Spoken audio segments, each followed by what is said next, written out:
रुकिए, क्या मेरे पापा का घर बचाने के लिए आप मुझे कोई रास्ता दिखा सकती हैं? एक खतरनाक गैंगस्टर है कोयला फौजी। उसका बेटा बहुत बीमार है, उसके लिए उसे किडनी चाहिए और इसके लिए वो मुंह मांगी कीमत देने को तैयार है। नहीं नहीं नहीं, ये सही नहीं है। मैंने आज तक कभी भी अपने शरीर के अंग बेचने वालों का साथ नहीं दिया, तो मैं खुद ऐसा कैसे कर सकती हूँ? मेरा वसूल है कि खुद को जिंदा रखने के लिए जो भी बेचना पड़े बेच दो, इसलिए मैं आज जिंदा हूँ और मजे में भी हूँ।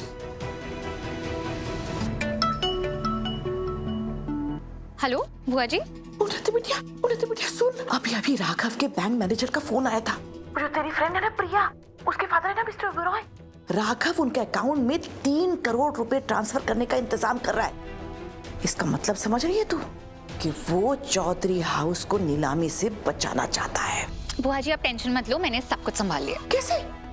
तुझे मुझसे पहले कैसे पता चला? बुआ जी मैं कुछ जानू ना जानू, मैं अपने भैया को अच्छे से जानती हूँ। मुझे पता था कि वो ओबेरॉय अंकल के घर जरूर जाएंगे और देखिए वैसा ही हुआ। उन्नति बिटिया, तूने अपने हिस्से का काम कर दिया, अब तू मुझे मेरे हिस्से का काम करने दे। और मैं तुझे प्रॉमिस करती हूँ कि राघव चाहकर भी चौधरी हाउस को नीलामी से नहीं बचा पाएगा। परफेक्ट, मैं आपको घर पे मिलती हूँ। बाय। हाँ भौमिक, जब चौधरी फैमिली की नीलामी हो रही हो तो मुझे वहां पर ना एक बंदा चाहिए जो मुझे बता सके कि सबसे ज्यादा बोली किसने लगाई है। हाँ, जल्दी ऐसा बंदा ढूंढो और मुझे कॉल करो, मैं वेट कर रहा हूँ। राघव, देख तो मैंने ना तेरी माँ जैसे लड्डू बनाने की कोशिश की है, खाकर तो देख, बताना वैसे बने हैं जैसे नीता बनाती थी।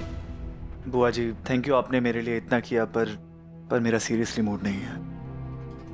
4 घंटे लगातार लड्डुओं की रेसिपी पढ़ती रही ताकि सारे लड्डू परफेक्ट बने, लेकिन मेरे राघव बेटे को तो दुनिया बदलने की धुन सवार है। मैं समझ सकती हूँ, पर सच कहूं बेटा, मुझे तुझ पर गर्व है। तू हमेशा दूसरों के लिए अच्छा ही सोचता है, भले ही वो दूसरे तेरे अच्छाई के लायक हो या नहीं हो। कोई बात नहीं। बुआ जी लाइए दीजिए। नीता जैसे नहीं बने ना, मैं और प्रैक्टिस करूंगी। बुआ जी आपने मेरे लिए कोशिश की, वही मायने रखता है। Thank you.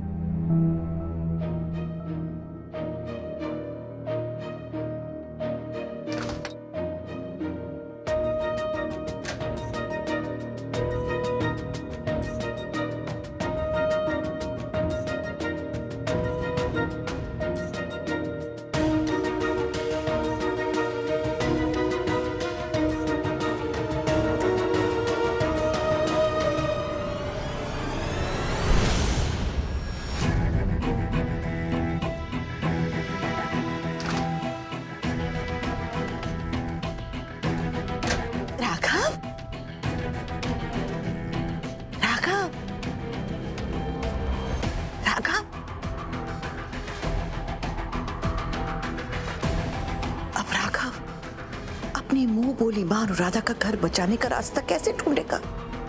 ढूंढेगा, जरूर ढूंढेगा, लेकिन सपने में। शारदा, लालच बुरी बला है।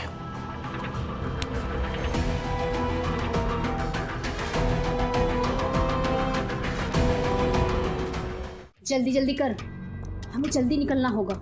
इससे पहले कि हमें कोई देख ले, याद रखना कोयला फौजी बहुत ही खतरनाक गैंगस्टर है, पर इस समय तू उसके लिए सबसे जरूरी इंसान है। लेकिन हाँ, जब तक वो तुम्हारे परिवार वालों को पूरे पैसे ना दे दे, तब तक तुम किडनी देने के लिए ऑपरेशन थिएटर में मत घुसना, समझी? पर एक बात। हाँ मैं जानती हूँ उषा ताई, 24 घंटे से पहले यहाँ वापस आना पड़ेगा।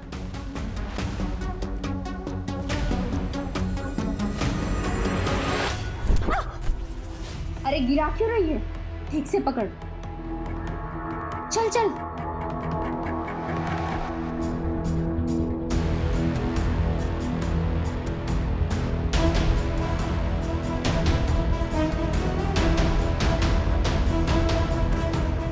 अंदर कहाँ जा रही है?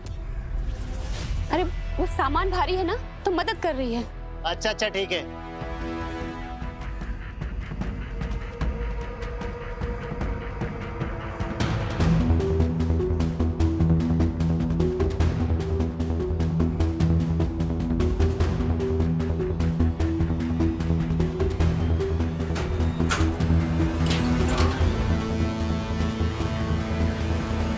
मुझे माफ कर देना माता रानी। एक दिन मैंने ध्रुव को कहा था कि वो इस रास्ते पे ना चले। पैसों के लिए तो अपनी किडनी डोनेट करने चला है। और आज मैं खुद ही इस रास्ते पे चल रही हूँ, पर मेरे पास और कोई चारा नहीं है। हमारे घर की इज्जत और मेरे पापा का वो घर मुझे हर हाल में बचाना है। प्लीज मेरी मदद करना Mata Rani, please please. 1,60,00,000 1,60,00,000 1,70,00,000 1,70,00,000 1,80,00,000 1,80,00,000 1,85,00,000 oh God, mummy ji को क्या हुआ? तबीयत ठीक नहीं है क्या? तुम्हारी हिम्मत कैसे हुई मेरे घर में आने की? तुमसे कहा था ना मैंने हमसे दूर आओ। तो मैं चली जाऊंगी, पर मुझे एक मिनट मम्मी जी से बात करने दो। मम्मी जी, आप तो मुझे अच्छे से जानती हैं ना। अब ठीक है, मैं नखरे करती हूँ, मैं कभी कभी सीन क्रिएट कर देती हूँ, बिगड़ी हुई हूँ, बहुत पैम्पर्ड हूँ, पर दिल की बुरी तो नहीं हूँ ना मैं। ये तो आप अच्छे से जानती है ना। मुझे आज भी आपकी हेल्थ की आपकी परवाह है। देखिए ना, आपके बेटे ने मेरे साथ जो कुछ भी किया उसके बावजूद मैं यहाँ आई हूँ। आप बस इससे बोल दीजिए, बस मुझे एक बारी सॉरी बोल दो, मैं इसे माफ कर दूंगी। बिल्कुल सब कुछ पहले की तरह ठीक हो जाएगा। बस एक सॉरी बोलते हैं मुझे। इनफैक्ट आपका ये घर भी कहीं नहीं जाएगा, आपका घर आपके हाथों से कभी कहीं नहीं जाएगा। बस एक सॉरी मम्मी जी, वन सॉरी। इतना तो कर सकता है ना आपका बेटा आपके लिए। ध्रुव, वैसा मत करना।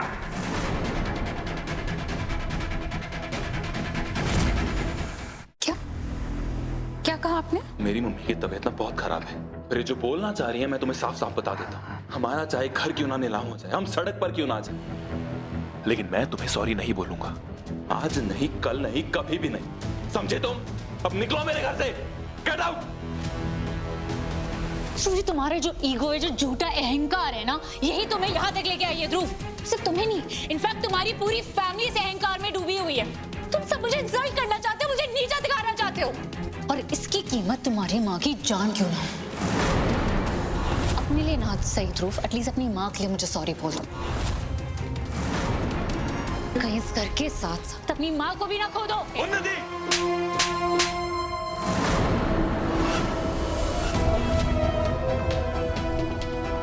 तुम्हारी हिम्मत कैसी हुई बकवास करने की? तुम्हें क्या लगता है कि मैं अपना सब कुछ खो दूंगा ना? तो ठीक है, लेकिन देखो खुद को, तुम तो अपनी इज्जत भी खो चुकी हो। देखो लोग कैसे देख रहे हैं तुम्हें, ये सब तुम्हारा मजाक बना रहे हैं।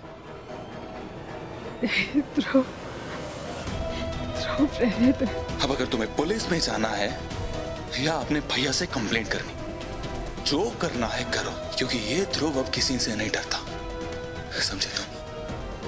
अब जाओ मेरे घर से, निकलो। आज के बाद से ना मुझे सिर्फ एक ही बात का इंतजार रहेगा, कब तुम बिखर के मिट्टी में मिल जाओगे। और ये पल ना ज्यादा दूर नहीं है मिस्टर ध्रुव चौधरी।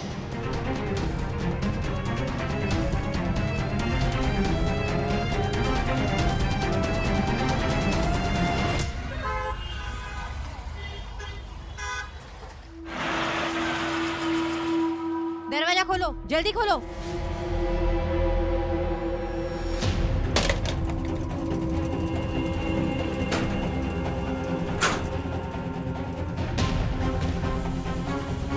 बाहर निकल। मैं भाग नहीं रही थी, मैं बाहर निकल। मैं सच में भाग नहीं रही थी। चल बाहर निकल तू। तुम्हारी हिम्मत कैसे हुई जेल तोड़ के भागने की? मैं सच कह रही हूँ मैडम, मैं भाग नहीं रही थी। मैं बस अपने पापा का घर बचाने की कोशिश कर रही थी, उसके लिए मुझे पैसे चाहिए थे। मैं थोड़ी देर में वापस आने वाली थी। ले जाओ इसे। 2,50,00,000 2,50,00,000 1 2,60,00,000 2,60,00,000 2,70,00,000 2,70,00,000? क्या सही सुना मैंने? इस समय की सबसे ऊंची बोली है।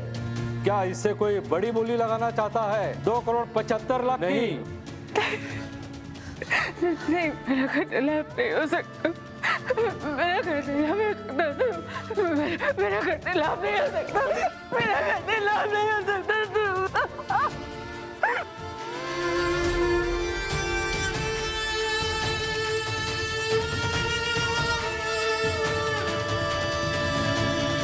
चल अंदर। मैडम प्लीज ये हथकड़ियाँ खोल दीजिए प्लीज। जेलर साहब ने कहा है तुम्हारी हथकड़ी की चाबी खो गई है और जब भी वो चाबी मिलेगी तब वो खोलेंगे। और वैसे भी तुम ये हथकड़ी खोल के कहाँ जाने वाली हो? रहना तो तुम्हें यही है। प्लीज हथकड़ी खोल दीजिए मैडम प्लीज। मैं नहीं, बिल्कुल नहीं। बस हथकड़ी खोल दीजिए प्लीज, मैं कहीं नहीं जाऊंगी।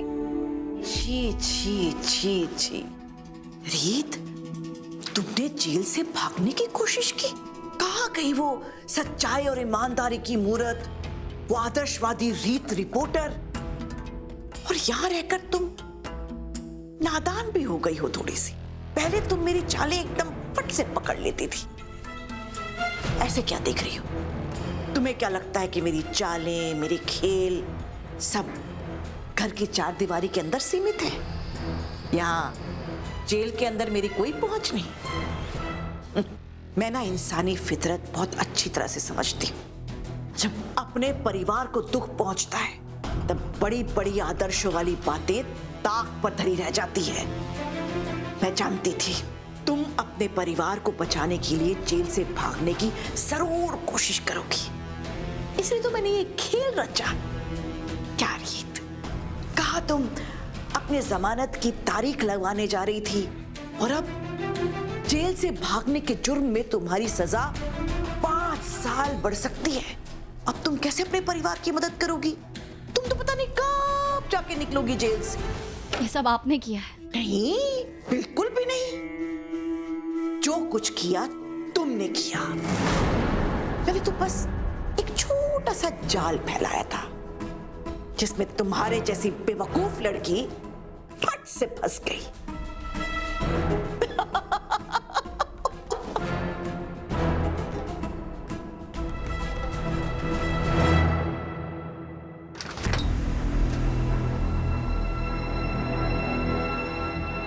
रीत, तुम? आपको क्या लगा था कि आप मुझे जेल में सड़ने के लिए छोड़ देंगे और मैं वहां से बाहर नहीं निकल पाऊंगी, मुझे बेल नहीं मिलेगी? आप गलत थे मिस्टर राघव सूर्यवंशी, क्योंकि सच्चाई और अच्छाई को ज्यादा दिन तक दबाया नहीं जा सकता। पूरी दुनिया आपके इशारों पे नहीं नाचती मिस्टर राघव सूर्यवंशी। और आज जो आपने किया है ना, उसके बाद आपने नीचे गिरने की हर हद पार कर दी है। आपने मेरे परिवार वालों से उनका घर छीन लिया। ऐसा कैसे कर सकते हैं आप? देखो रीत, तुम्हें कोई गलतफहमी हुई। मैंने तुम्हारी फैमिली से तुम्हारे घर नहीं छीना है। अच्छा, तो ध्रुव के रेस्टोरेंट में ताला भी आपने नहीं लगवाया होगा और ना ही मेरे घर की नीलामी में आपका कोई हाथ होगा। आज आपकी वजह से मेरी माँ अनजान लोगों के सामने अपना घर बचाने के लिए हाथ फैला रही है। वो माँ जो आपको बेटा मानती थी, और आपने क्या किया? उन्हें धोखा दे दिया। और पता है आप ऐसा क्यों कर सके? क्योंकि एक वक्त था जब आप हमारे परिवार का हिस्सा थे। आप सब जानते थे ये भी कि कहाँ चोट पहुंचाने से सबसे ज्यादा दर्द होगा। लोग सही कहते हैं, लूटने वाले अक्सर अपने ही होते हैं। वरना गैरों को कहा पता कि दिल की कौन सी दीवार कमजोर है। लेकिन वो अपने हमेशा ये भूल जाते हैं कि उनके कर्म लौट कर आते हैं और अपना पूरा हिसाब किताब करते हैं। इसलिए आप भी उस माँ के शाप से बचेंगे नहीं जिसका आपसे खून का नहीं बल्कि प्यार का रिश्ता था। बस रीत, बहुत बोल चुके तुम। क्या तुम्हें लगता है मैं तुम्हारी फैमिली के साथ ऐसा कर सकता हूँ? माँ के साथ ऐसा कर सकता हूँ? माँ ने मुझे हमेशा बेटे जैसा प्यार और सम्मान इसलिए दिया है क्योंकि मैंने उन्हें अपनी दिल से मां माना। रहने दीजिए। आपका उस परिवार से रिश्ता इसलिए था क्योंकि आप मुझसे जुड़े हुए थे। मुझे अंधेरे में धकेल के आप उनसे प्यार करने का दावा नहीं कर सकते। आप पाखंडी और एक खूनी से भी बदतर इंसान है मिस्टर राघव सूर्यवंशी। और अगर जरूरत पड़ी ना तो मैं आज किसी कैदी पे भरोसा कर लूंगी, क्योंकि आप वो इंसान है जो एक पूरे परिवार को बर्बाद करने के बाद भी खुद को इंसानियत का मसीहा मानता है। और मुझसे पूछेंगे तो धिक्कार है आप में। सुना आपने? धिक्कार है आप में मिस्टर राघव सूर्यवंशी।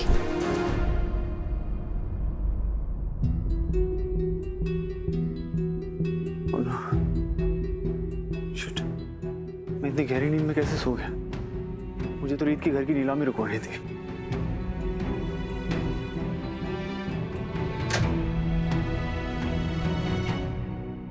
ओहो, अफसोस राघव, तेरी नींद तब खुली जब रीत के घर वालों की दुनिया लुट चुकी है। जा जा जा, जाकर देख कैसे उनकी इज्जत की धज्जियां उड़ रही है। माँ, क्या हुआ? अरे डरिए मत, वो मैं बस ये बोल रही थी कि मेरा मन बहुत घबरा रहा है।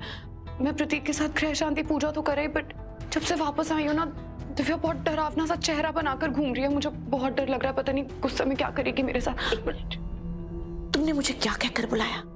माँ, आगे से याद रखना, मैं तुम्हारी कोई माँ वा नहीं हूं। और दूसरी बात, तुम अपनी देखभाल खुद कर सकती हो, क्योंकि जो लड़की इतना दिमाग लगाकर किसी दूसरे के पति पर, किसी दूसरे की घर गृहस्थी पर कब्जा कर सकती है, वो अपने मामले सुलझा सकती है। इसलिए माँ कहकर बकरी की तरह मेरे आसपास मत मंडराओ।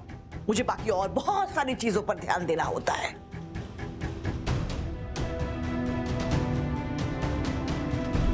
माँ, आज आपकी बहुत याद आ रही है। देखो, तुम्हें हमारा सामान ऐसे फेंकने की जरूरत नहीं है। हम आराम से कर रहे हैं ना सब कुछ। हमें तो मकान ऐसे ही खाली कराना आता है। चाची ध्रुव, तू अंदर जा और भाभी को बाहर लेकर आ, क्योंकि वो घर छोड़ने के लिए तैयार ही नहीं हो रही है। मैं लेके आता हूँ चाची, आप रुकिए। उठो, निकलो यहाँ से, वरना सामान के साथ उठाकर तुमको भी बाहर फेंक दूंगा। मैंने कहा ना, यहाँ से कहीं नहीं जाऊंगी। चलो उठो, निकलो बाहर। ओए, पर हिम्मत कैसे हुई मम्मी से ऐसे बात करने की? तुम्हें जो करना है करो, लेकिन मेरी मम्मी से दोबारा ऐसे बात मत करना। ओए, जल्दी करो। मम्मी, अब ये घर हमारा नहीं है, चलो यहाँ से, चलो। नहीं ध्रुव, ऐसे मत बोल। ये हमारे तो घर है ना, और तुम्हें जाने तो तुम लोग जाओ, मैं कहीं नहीं जाऊंगी। मुझ में हिम्मत नहीं है किसी और मकान को घर बनाने की, और मुझे मरना होगा तो मैं इसी घर में मरूंगी। संदूक? ध्रुव, वो लोग तेरे पापा का पुराना संदूक भी ना पुराने कबाड़ के साथ लोड कर रहे हैं। अभी इसे छोड़िए ना। आप ही तो कहती थी ना कि घर जो है वो परिवार के लोगों से बनता है, दीवारों से नहीं।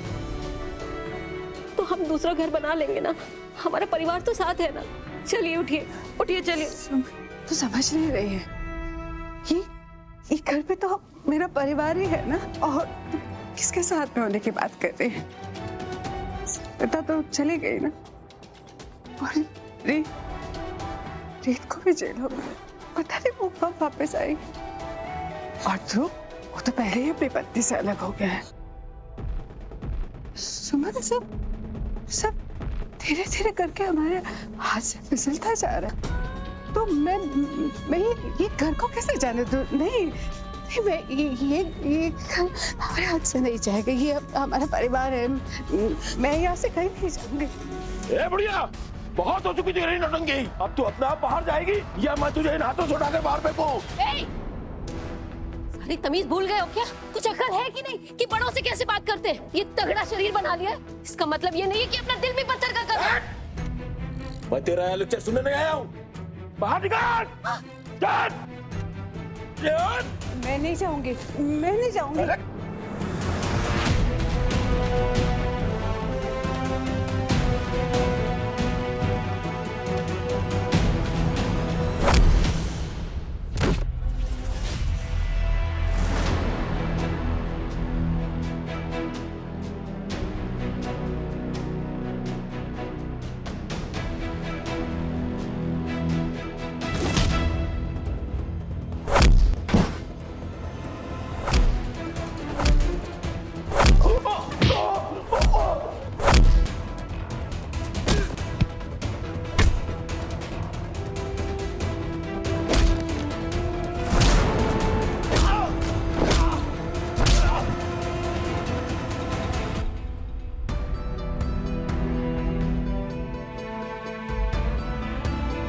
आप चिंता मत कीजिए, आपका बेटा है आपके साथ। मैंने आप सबका रहने का इंतजाम कर दिया, आपको कोई तकलीफ नहीं हुई, किसी बात की कमी नहीं हुई। चलिए मेरे साथ। हाथ छोड़ो।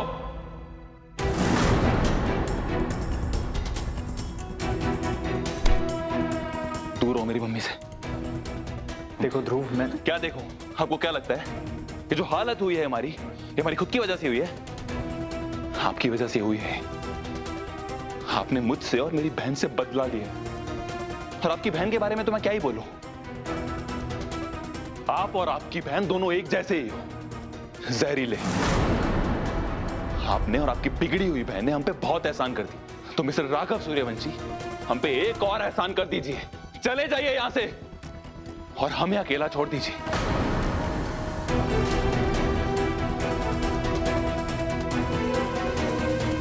ध्रुव, तमाचे से ऐसे बात नहीं करता है।